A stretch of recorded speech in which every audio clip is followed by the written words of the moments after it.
भारताची आजची आर्थिक परिस्थिती अत्यंत चांगली. We are the fifth largest economy in the world. आणि माझा स्वतःचा अंदाज आहे की पुढचं वर्षी आपण 4 नंबरला नक्की पोचू. It's only a question of time. जे जगातले मोठे देश आहेत, ज्याला लार्ज इकॉनॉमीज म्हणून आपण म्हणतो,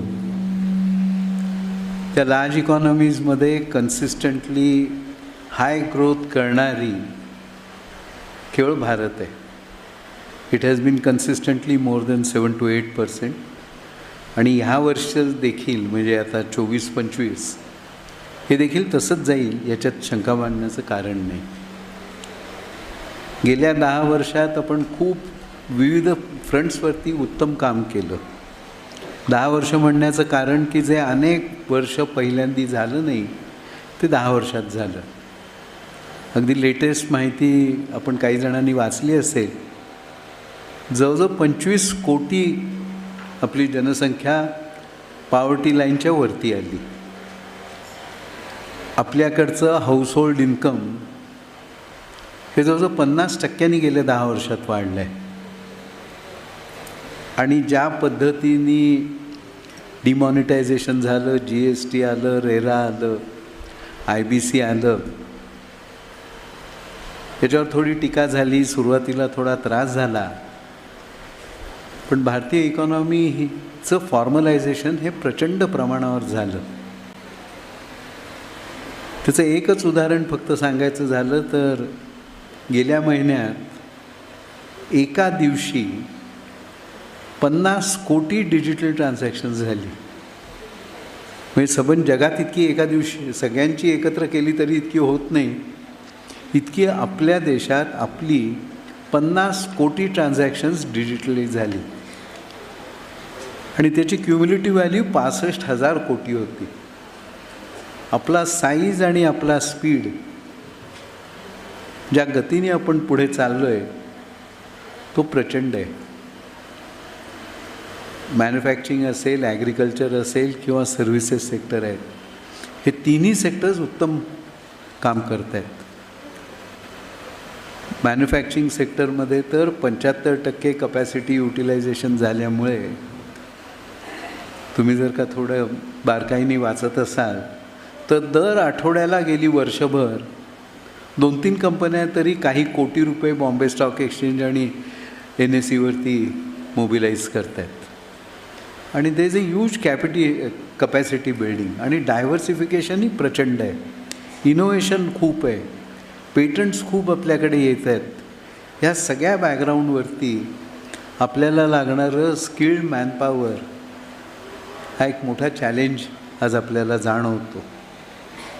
त्यात एक विशेष गोष्ट घडलेली, सोनपातकी सर, मुद्दाम मी तुम्हाला सांगतो कारण तुम्ही माहीत आहात इथे म्हणून.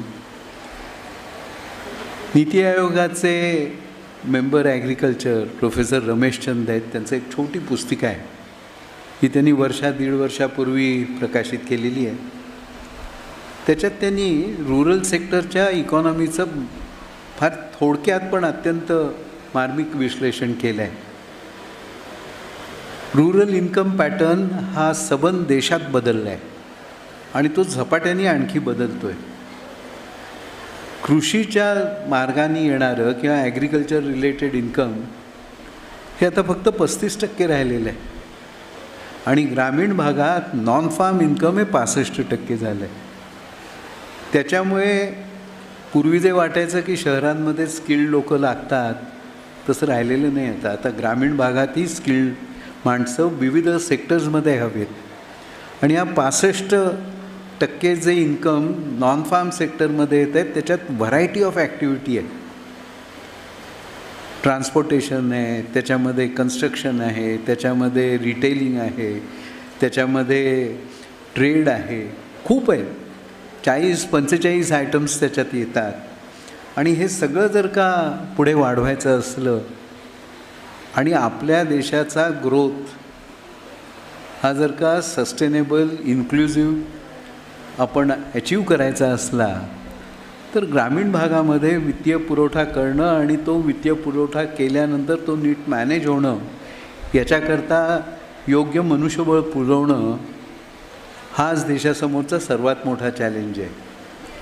न्यू एज्युकेशनल पॉलिसी आली, त्याच्यावर चर्चा झाली, खूप कार्यक्रम होतात.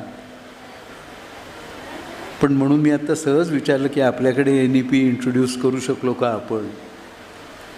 We are preparing. महाराष्ट्रात मध्यंतरी मंत्र्यांनी का सांगितलं की आम्ही सुरू करतो आहे म्हणून, पण प्रत्यक्ष झालेली नाही. ती होईल. आणि त्याच्यात फोकस जो आहे तो व्होकेशनलायझेशनचा आहे. आणि व्होकेशनलायझेशन आपल्याकडे काहीतरी आपण नवीन प्रयोग करतो आहे वगैरे असं नाही. तुम्ही जर काही युरोपमध्ये, पर्टिक्युलरली पश्चिम युरोपमध्ये बघितलं, तर व्होकेशनल ट्रेनिंग घेणारा मनुष्य हा एखाद्या इंजिनियरपेक्षा अधिक त्याचे एमॉल्युमेंट्स असतात, पगारी असतो बरेच वेळा. कारण तो प्रत्यक्ष काम तिथे करत असतो, प्रोडक्शनकडे लक्ष असतं त्याचं. आपल्याला इथे करायला लागणार आहे.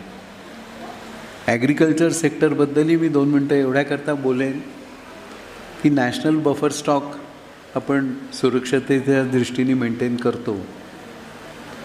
तो आजच्या घडीला आपल्याकडे जो बफर स्टॉक आहे तो जितका स्टॅच्युटरीली पाहिजे त्याच्या तिप्पट आहे.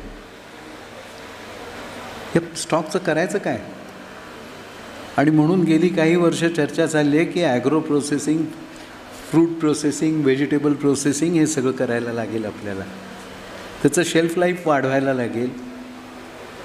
प्राईस डिस्कवरी करता जेव्हा त्याची गरज आहे तेव्हा ते मार्केटमध्ये रिलीज करायला लागेल.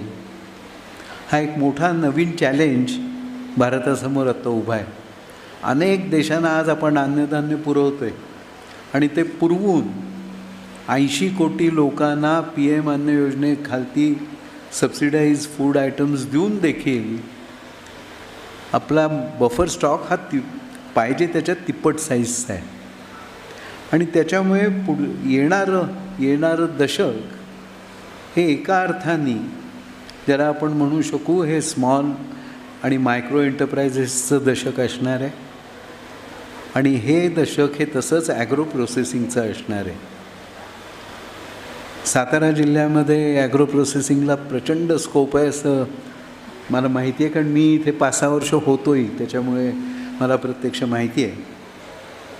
आणखी एक गोष्ट या जिल्ह्यामध्ये आहे ते आहे टुरिझम. महाबळेश्वर फक्त नाही, तुम्ही पुण्याहून येत असलात तर तुम्हाला स्पेशालिटी ऑफ महाबळेश्वर असे 8 आयटम्स दिसतात मोठ्याल्या होर्डिंगवरती. त्याच्यामुळे ह्या सेक्टरमध्ये आपल्याकडे ट्रेंड माणसं नाहीत, ॲग्रो प्रोसेसिंगमध्ये नाहीत.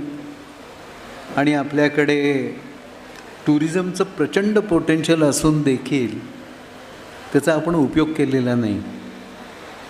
मला तुम्हाला सर्वांना विनंती करावीशी वाटते, तुम्ही एक्झामिन करा शक्य असलं तर त्याचं.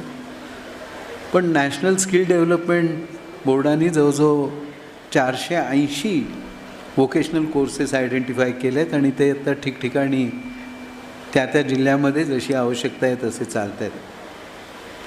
लेटेस्ट मी आत्ताच दिल्लीला गेल्या आठवड्यात होतो तेव्हा आपले जे ॲस्पिरेशनल डिस्ट्रिक्ट्स आहेत, सर्वात मागासलेले 110 जिल्हे जे देशातले आहेत, त्याच्यातला एक जिल्हा निवडून त्यांनी नंदुरबार जिल्हा घेतला होता महाराष्ट्रातला.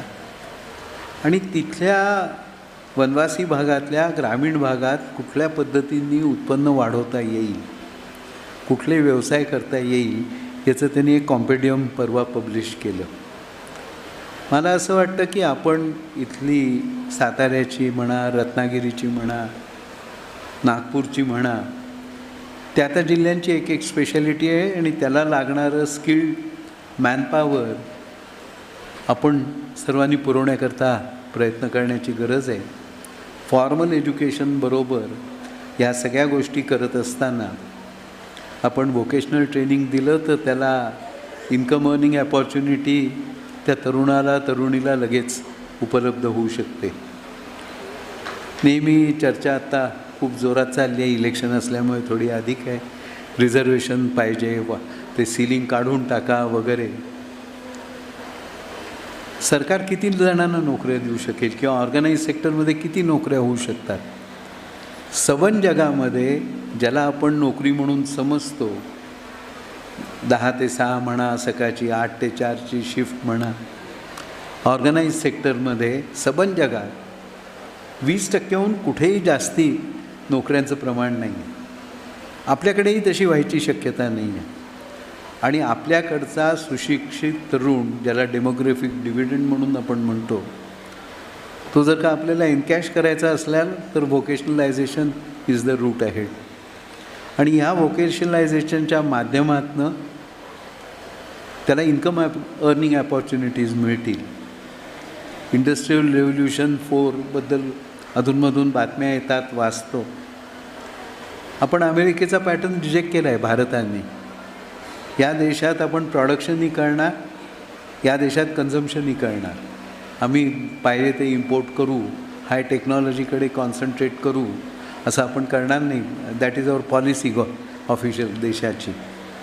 आणि ज्या सस्टेनेबल डेव्हलपमेंट गोल्सचा आज आपण आत्ता उल्लेख केला, त्याच्या दृष्टीने reaching out to the people who do not have access to credit, building capacity building for next level achieve करण्याकरता.